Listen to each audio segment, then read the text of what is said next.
What's up guys, this is your boy Chris back with another reptile video. So I have a lot of customer and followers and subscribers ask me why their leopard gecko is not eating well.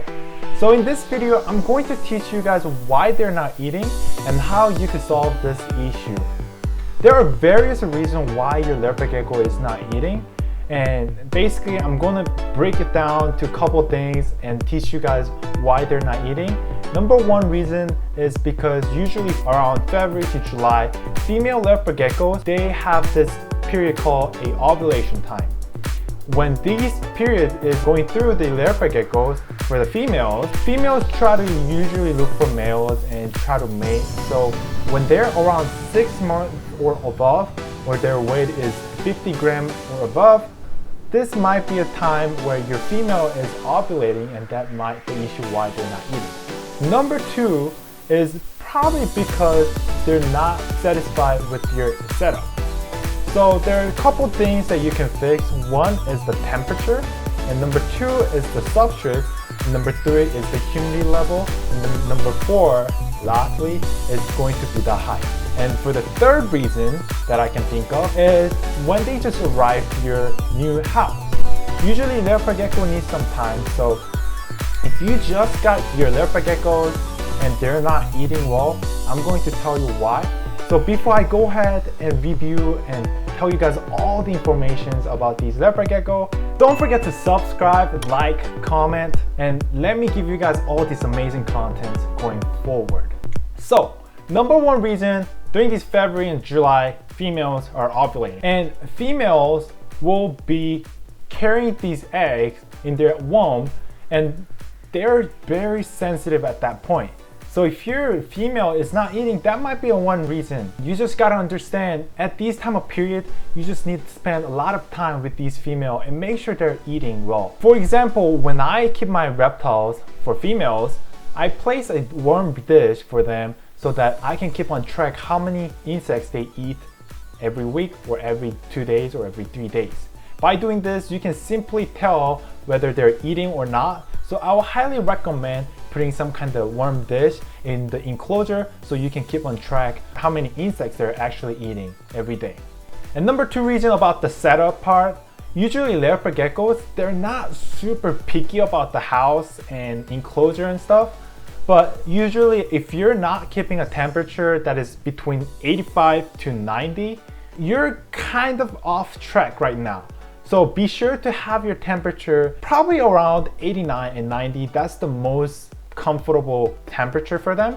So I would highly recommend checking the temperature. And for the substrates, let's think about this way. If you're human and you just got a new house without a bed, and when you're going into sleep, how do you feel? You feel terrible, right? Because you need some kind of things to sleep. Usually leopard geckos, they like to sleep on the heat. And if there's nothing, or if there's like a rock or something that they're not comfortable, then they will be stressed and they won't eat a lot due to the new environment and uncomfortable setup. So if you don't have like a paper towel, I usually mainly use paper towels or custom-made paper that just mainly used for reptiles. And if you don't use that, make sure you try to use that and see if they actually feel comfortable with living into that substrate. But other than that, if you're providing weird substrates, then I would highly suggest change that substrate immediately so that they can start eating. I do have those information in my previous video, so at the end of the video, after you watch all this video, go check another video and see what I have said in the other video and take a note from that. And the third one is the humidity level. You see, leopard geckos, they're from kind of a dry area where they like to be kept dry. And if your humidity level is super high, not only they will feel uncomfortable, it could cause a lot of lung issue. I don't have exactly the information for this part, but mainly you just gotta keep it dry. And whenever they're about to shed, you can pretty much tell when they're shedding or not. Usually when they're about to shed, then their skins turn into kind of whitish grayish color, and that's when you provide some humidity hide, or just spray a couple of water on the wall so it makes the enclosure kind of a little bit humid for them to take out their skin.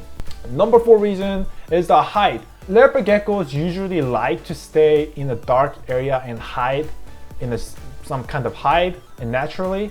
But if you're not providing that, how do you think they will feel secure and safe? So if you don't have any hide, make sure go get some kind of small hide like coconut hide, or they're like plastic hides. There's a bunch of different kinds, but get some kind of hide for them to hide so that you feel more relaxed and comfortable while they're in your enclosure. The third thing is the shipping part. So if you're just getting your first leopard gecko and you're making all these excuses why you gotta watch your leopard gecko, handle your leopard gecko every single day, that might be the reason why they're kind of stressed and not eating well. So what I recommend to my customers and my guests, I usually have them in the new environment for from between 1 week to 3 weeks for them to kind of adopt and get used to the new environment. And after a week, you'll start seeing them more active, and at that point you can start handling them more often than before. But until then, don't try to handle them at all and let them do their own thing and kind of explore the new environment and get them used to it. So if you do that, most likely leopard gecko will start eating. But if that's not the case, the another suggestion will be changing different type of food. So this might not be for everyone, and every leopard gecko has a little bit of different personality, different taste. So if you've been feeding mealworms, try to change that to crickets, or maybe dubia roach, or maybe superworms. Try to change that and see what they like the most. And after a couple months, if they're not eating again, try to change to other food so that they are always getting different type of nutrition to fulfill their healthy body. And when you have tried all of these things, now is the most important part where you gotta learn. So there's 2 ways I normally feed. The one way is a pinset feeding. This is a type of strategy where you simply pick the insects with a tweezer and then kind of move it around their head and see if they react to your insects. If they do, that means they're kind of attracted to that food and they will highly likely be able to eat those food. But however, if they're not eating it and they're just ignoring it and they don't have any attention to your insects, then you move on to the autonomy feeding. Autonomy feeding is basically simply you place insects in the enclosure and let the insects do its own thing, and whenever your leopard gecko is hungry, they will start hunting them and eating them, and you will start seeing insects disappear next day because they've been eating those insects. Usually, normally in the natural environment for leopard geckos, during the night, they will try to survive. Therefore, they're going to hunt down for the food and insects during the night. So whatever they're going to do, in order for them to survive, they'll start eating those foods when they're moving around. Especially if the insect is more active, then it's highly likely to grab the attentions for leopard geckos. So I recommend dubia roaches, crickets in the beginning because they move a lot and it will grab their attention a lot and it will get them to eat basically. Once those strategies are done and tested, and if that's still not working, this is the last option for you guys. So basically, there are 2 strategies that I use, and in this one, the first one that I use is basically like assist feeding. What assist feeding is kind of similar to the pincer feeding, where you use a tweezer to get attention from leopard geckos, but in this case, you break down their head off and have that fluid and apply it onto their nose or around their mouth. And once you do that, leopard gecko will start to lick those fluid on their face. They taste the food, and if it tastes good, they will start biting onto that food. And that's called assist feeding. For example, when you go to Costco or some of these grocery markets, they have this food corner where you can taste things, right? Like just a little bit of a food where you can taste. And if it's good, you will start eating a lot. And that's what basically it is for leopard gecko. You let them taste a little bit, and if they like it, they will start eating it. If that's still not working, this is the final one, which is the force feeding. Force feeding is basically you have to force your leopard gecko to eat the food in order for them to survive.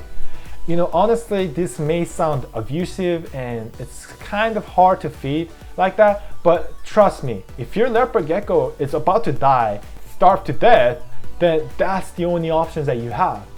The starve feeding, basically, force feeding, there's a couple ways, and one is you use a syringe and you basically put like crickets, tuberose, or mealworms, anything in there with the calcium and vitamin powders with a little bit of a water, and you just kind of mix it and break it down in the syringe, and you start feeding it towards their mouth. And while you're doing this, you have to make sure their mouth is open. If you press kind of a little bit towards their mouth, they'll start open it and bite it, whatever it is around their mouth. And by doing this way, you will start feeding them more and they'll come back to normal shape. But it's kind of hard, and don't forget, while you're doing this, if you press it too hard or if you use a tweezer and push too hard towards their throat, they could choke to death. So make sure you do it very lightly and let them eat. So I would usually tip up the insects onto their teeth and have them bite, and once they like it, they'll start biting more and swallow it. So once you do that, you should be fine with it, but it's kind of hard, so make sure you be careful onto this.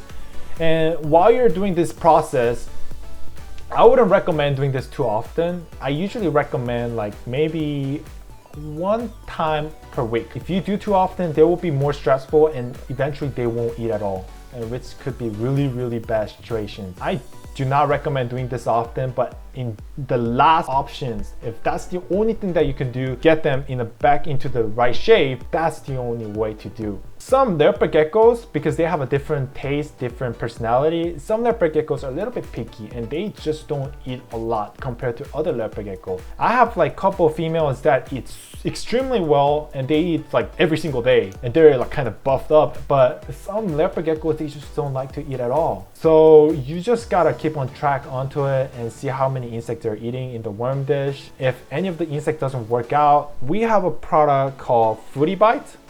This is the product called FOODY-BITE. It's available on our website. You can simply use this powder, mix with water, and kind of stir it around, apply heat, and put it in the refrigerator, and it will turn into pudding. I'm going to have a couple of videos later soon, so if you want to see that, make sure you subscribe, because that's definitely a good video to watch if you're having a hard time feeding them. And if you have these, you don't have to buy these insects every day. I honestly don't like to buy a lot of insects because they smell, and some insects do die very quickly.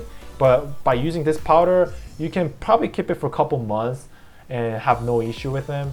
But make sure the other leopard geckos are not used to these powders. So if you have like hatchlings, this will be a great to start and let them get used to it. Usually other leopard geckos are not used to it and they're only adapted to the live insects, so they will be only attracted to those food. But for hatchlings, starting with hatchling, when you start feeding these, they will be adapted to this and they will be eating just well. That's all my strategy for today.